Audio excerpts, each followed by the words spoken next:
Okay, so this is our first clinical correlation, and the purpose of this is to take ECGs that you've seen and put them in a clinical context. Some of the sections will be basic things like calculating a heart rate or other parameters on the ECG, and these will be things that your individual schools will be likely to quiz you on. And then some other sections will have case presentations which mimic the best next steps in diagnosis and treatment. And you will see these presentations show up on your shelf exams and your step exams as well. So in the first section, we're going to review heart rate and axis. I will present a question, and then I'll give you about 15 to 20 seconds to reply before showing the answer. If you need more time, you can definitely pause the video until you're ready. So let's begin. First question is, determine the heart rate for the following ECG.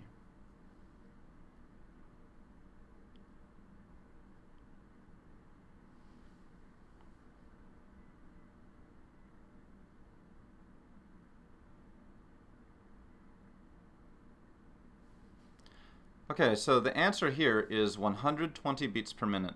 So you can see by the arrows that there are roughly 2.5 large boxes between one ventricular event, a QRS, and then the next ventricular event, which is the following QRS. So there's 2.5 large boxes between the two, and from this we calculate 120 beats per minute. Here's our second ECG.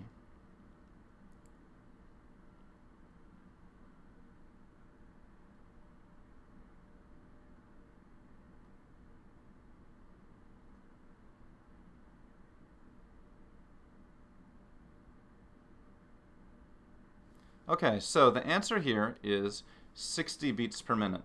So we take one event, the QRS, and then we measure to the next QRS, and we find that there are roughly 5 large boxes between them. So 5 large boxes is 60 beats per minute. If you need to, go back to the prior video where we show how to measure heart rate. Here's our next one.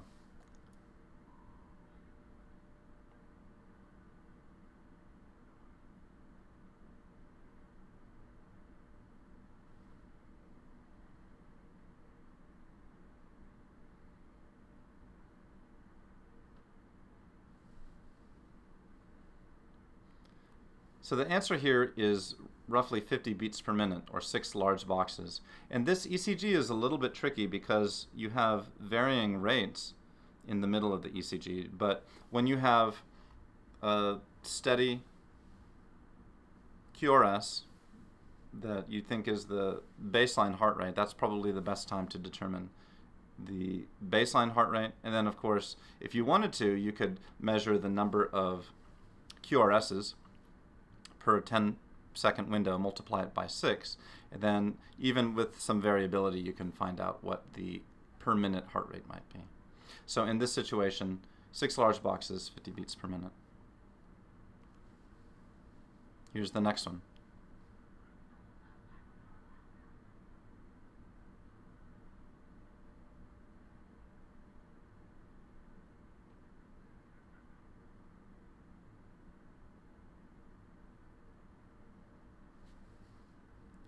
So the answer here is 1.5 large boxes, and you can see in this patient with junctional tachycardia, a type of supraventricular tachycardia, you have the QRSs really close to each other, and in fact you only have 1.5 large boxes between each QRS, and so that's roughly 200 beats per minute.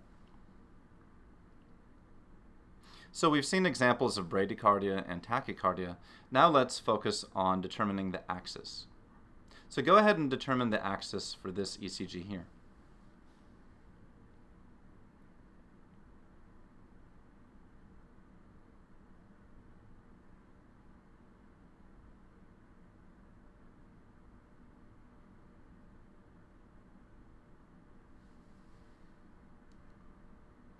So the axis of this ECG is a normal axis, and if you direct your eyes to leads 1, 2, and AV foot, you'll find that you have a very tall R wave and a predominant tall R wave in all of these leads, as you can see by the plus sign here. And so if we have a positive QRS in lead 1, that means that on our diagram to the right, lead 1 is going to be positive or to the right. And then on lead 2, it's going towards lead 2 because the QRS is positive.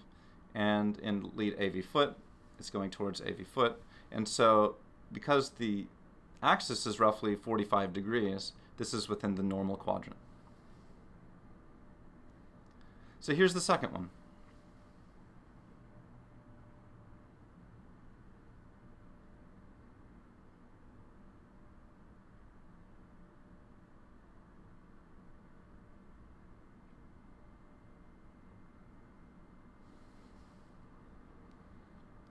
So the axis for this ECG is left axis deviation. And so you can see that in lead 1, you have a predominantly tall R wave in the QRS. So lead 1 is positive. It's going towards the patient's left shoulder. And in lead 2, you have a biphasic ECG, or a biphasic QRS, and you see that the R wave and the S wave are approximately the same voltage. And so because they're approximately the same, then this is basically perpendicular to lead 2. And so that's why you have the biphasic appearance. Now when you look at lead AVF, you see that there's a really deep S wave, and that's the predominant morphology of the QRS. And so because it's negative, it's going away from AV foot and in the left axis direction. So we call this left axis deviation because the axis is less than negative 30 degrees. Here's the next one.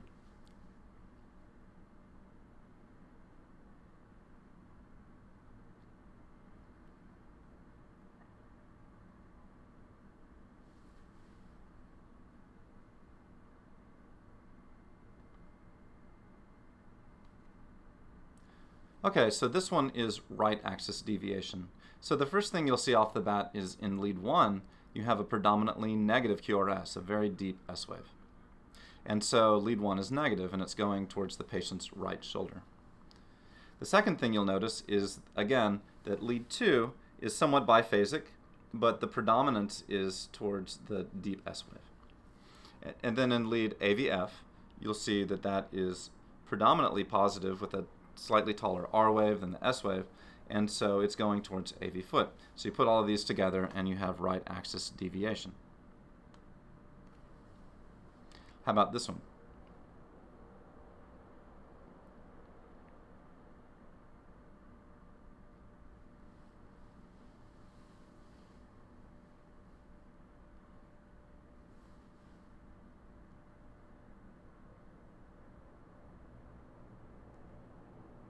So this one's pretty unusual. You have a predominantly negative QRS with a deep S wave in lead 1. And then in lead 2, you have, again, a deep S wave and a predominantly negative QRS. And then in lead AV foot, again, you see the same thing. Now, although this could have been due to lead reversal or an unusual cardiac morphology, the predominant axis is called the northwest axis because leads 1, 2, and foot are all negative. So this is pretty unusual. You might see this with congenital heart disease or dextrocardia or some other thing, but this is pretty unusual and you're unlikely to see this on boards.